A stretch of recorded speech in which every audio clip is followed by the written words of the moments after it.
বলছে ম্যাডাম আর হচ্ছে না, এবার ছাড়েন। She got really pissed. ওদেরকে বের করে দিয়েছি। বের করে দিয়ে উনি রাতেই কুমিল্লা ক্যান্টনমেন্টে কল করেছিল that she wants to go over there and stay there till everything comes down. Comilla cantonment rejected.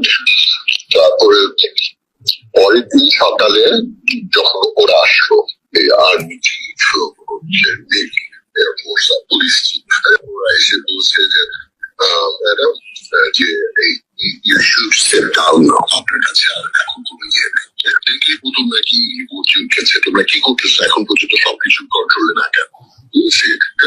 কি হয়েছে? হ্যাঁ, মানে এখনো কেন ইয়ে? তো পুলিশ বলতেছে যে গুলি তো করতেছি, তারপরও তো হইতেছে না। তারপর বলছে কেন?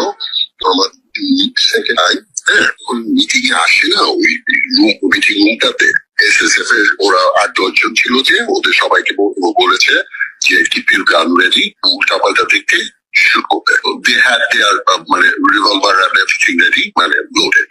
আর এদিক থেকে আমি চিপকে ঢুকছে যাদেরকে নিয়ে, যখনই ভদ্রমহিলা উত্তেজিত স্বরে কথা উঠছে, they just loaded their gun. Oh, so it went to that level? She was in gunpoint. তারপর আমি যে ভালো করে বুঝিয়ে যখনই করতে পারছিল না, তখন গান পয়েন্টই মিস রেহানাকে নিয়ে অন্য ঘরে আর্মি চিফ আর এয়ারফোর্সের চিফ, এরা দুজন ভেতরে নিয়ে গিয়ে থেকে বের হয়ে এসে তারপর জয়কে কল করেছে। জয় স্পিকার ফোনে আর্মি চিফকে একদম ধুয়ে দিয়েছে, বেইমান তুই, হ্যাঁ তোরে আমার মাই এত উপরে তুললো, চিন্তা করিস না, একদিন এটা করবি না, তোরও তো সে বউ বাচ্চা আছে, এই ধরনের কথাটা। আমি চিফ চুপ করেছিল, আমি চিফটাকে ঠান্ডা ভাবে বলেছে, জয় শোনো, মাথা গরম করে লাভ নেই, এই মুহূর্তে তোমার মায়ের দুটো অপশন, যে either she is going to resign or I'm going to step out. ওরা তারপরেও ওরা আমাকে মারবে, and then they're going to get in and kill her. The two option. জয় একটু কিছুক্ষণ চুপ করে থেকে তারপর বলে কি, আচ্ছা ঠিক আছে, যা করার করে। We already took bags full of resignation papers, solid papers, so তারপর they signed all of them. তারপর অলরেডি কিন্তু অনেক দেরি হয়ে গেছে কথা বলতে বলতে, অলরেডি সে ঢাকার চিফ ইয়ে করে লিঙ্ক করে দিয়েছে 2টার সময় আর্মি চিফ ইয়ে দিবে, তাই না?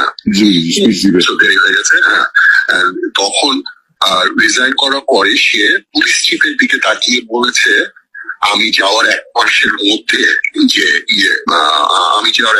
মধ্যে ইয়ে করতে হবে, এই দেশকে 75 সেই খাদের বানিয়ে দিতে হবে, এবং আমার আগামী 20-25 বছর যেন এই দেশ দাঁড়াতে না পারে।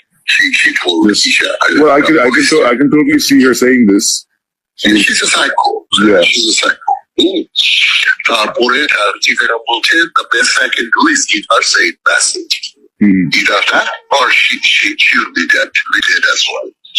তারপরে সবকিছু সাইন করে ভাবে বলে কিছু নেই, শুধু $5 lakhs নিয়ে গেছে। সমস্ত এমপ্লয়ীদেরকে বের করে এসএসএফ গাড়ি দিয়ে বের করে দিয়েছে গণভবন থেকে।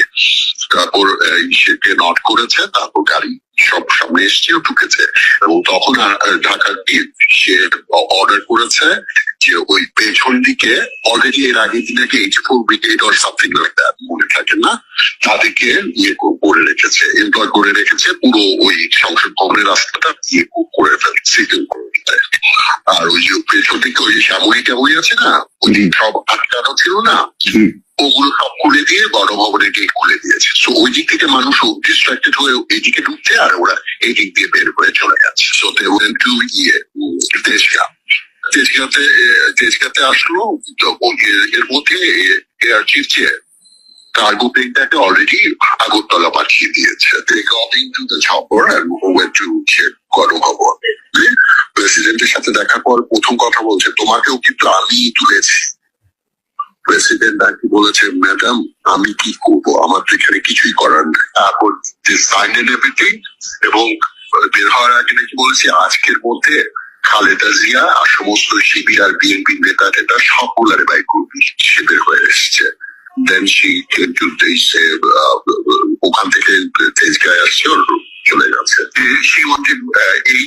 সে এসএসএফ দেখার জন্য। তো আরবিসি বলছে ম্যাডাম সিটি তো আছে এখানে, যে সে 8টা, হ্যাঁ দুজন আমাদের থেকে 2জন, আর আপনি 4জনকে নিয়ে গেছে বড় খবর। With all this time, even before she left, এতটুকু রিমোর্স